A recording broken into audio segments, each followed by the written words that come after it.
les émissions de Maïti, le temps d'un thé. Une question, une réponse. Et aujourd'hui, on va parler de la péridurale.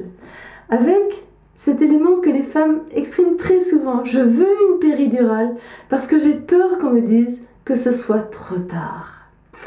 Alors, est-ce que vous êtes servi un thé? Que se passe-t-il si c'est trop tard? Moi, je dirais, c'est que vous avez gagné.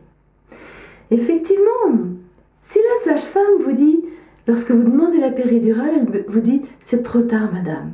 Qu'est-ce qui se passe à l'intérieur d'elle? C'est que quelque part, elle sait que vous allez y arriver. Elle sait que vous avez fait le plus gros, quelque part que vous avez gagné. Et elle a pleinement confiance en vous, dans le fait que vous allez trouver les chemins pour effectivement mettre au monde votre enfant. Parce que si elle avait un quelconque doute sur l'un de ces 3 points, il y aurait largement le temps qu'il y ait une péridurale. Donc c'est ça qu'il faut entendre lorsque la sage-femme vous dit c'est trop tard. C'est qu'en fait, avec ces mots à elle, elle vous dit « Waouh, vous avez gagné, vous avez fait le plus dur ». Et en même temps, je n'ai aucun doute sur le fait que vous allez trouver les chemins pour aller jusqu'au bout.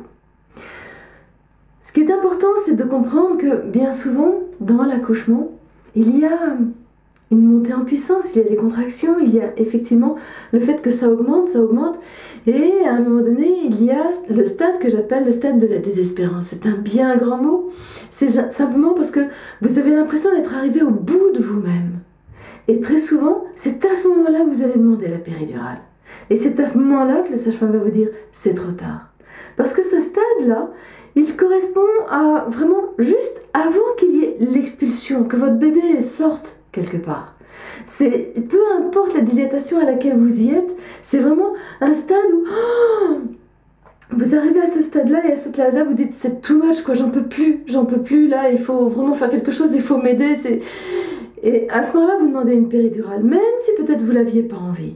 Et la question ça va être, vous avez besoin de quoi à ce moment-là pour continuer? Parce que vous espériez avoir une bouée de secours quelque part, et puis là on vous dit il n'y a pas la bouée. Donc quelque part, il va falloir nager, sinon vous allez avoir peur de vous noyer. Et bien souvent c'est ça, c'est que vous avez peur de vous noyer. La première chose, c'est de quoi vous avez besoin pour vous jeter à l'eau. Est-ce que vous avez besoin que votre compagnon vous encourage? Est-ce que vous avez besoin que la sage-femme vous encourage?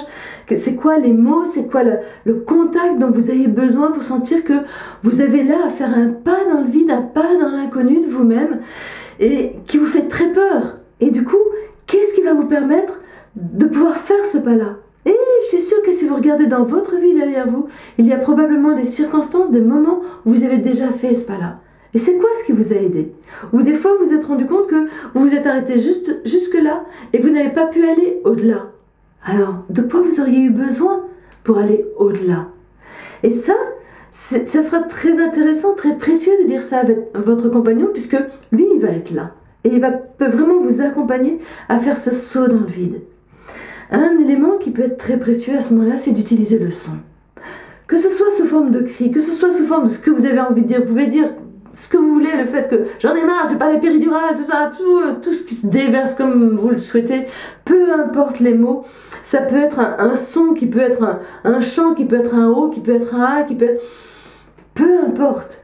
Mais c'est le fait que tout ce qui est là, c'est le désappointement du fait que vous n'ayez pas la péridurale, c'est ça que vous laissez s'exprimer. Et à ce moment-là, vous allez vous rendre compte que ça va vraiment vous aider à y aller, et vous allez vous rendre compte que vous allez sentir le bébé qui arrive, et ça, c'est juste magique, sauf si vous avez peur de l'expulsion. Et à ce moment-là, moi, ce que j'ai envie de vous dire, c'est de quoi vous avez besoin pour vous préparer à l'expulsion. Parce que qu'il y ait péridurale ou qu'il n'y ait pas péridurale, il va y avoir expulsion. Et que, même des fois avec la péridurale, ça arrive qu'on sente l'expulsion. Donc, de quoi vous avez besoin pour vous y préparer, pour sentir que votre bébé, il va passer dans cet espace-là de votre corps, et vous allez avoir à vous ouvrir jusque-là. Et comment vous ouvrir pour ne pas en être déchiré? De quoi vous avez besoin pour ça, pour ne pas avoir peur de ce passage-là?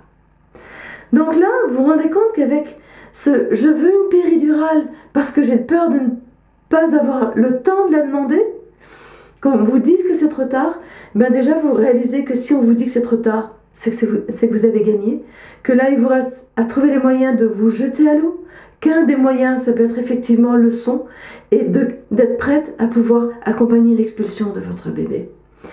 Et ça, lorsque vous savez ça, vous allez vous rendre compte que du coup, vous êtes libre de demander la péridurale quand c'est le moment juste pour vous. Et non pas simplement parce que vous avez peur que ce soit trop tard. Voilà, nous reviendrons à d'autres moments sur la péridurale. Là, c'était ce petit point précis que j'avais envie de vous apporter. Qu'est-ce que ça vous fait que je vous dise ça? De savoir que vous n'avez pas à avoir peur que ce soit trop tard. Parce que, waouh, si effectivement c'est trop tard, c'est que vous avez vraiment trouvé les chemins à l'intérieur de vous pour arriver jusque-là. Et que du coup, vous avez trouvé les chemins à l'intérieur de vous pour aller au-delà de ça. Même si ça vous impressionne, même si peut-être que vous avez peur, je ne sais pas, de mourir, d'éclater, d'exploser, de tout ce que vous voulez. Bon, ok, l'accouchement n'est pas fait pour vous casser. Il est fait pour vous montrer que, waouh, vous pouvez avoir foi en vous, dans cette capacité à traverser quelque chose qui vous dépasse. Et là, est-ce que vous le tentez ou est-ce que vous ne le tentez pas? La réponse, c'est la vôtre. Et il n'y en a pas une qui est bonne ou une qui est mauvaise. C'est à vous. Et n'oubliez pas, à la vôtre.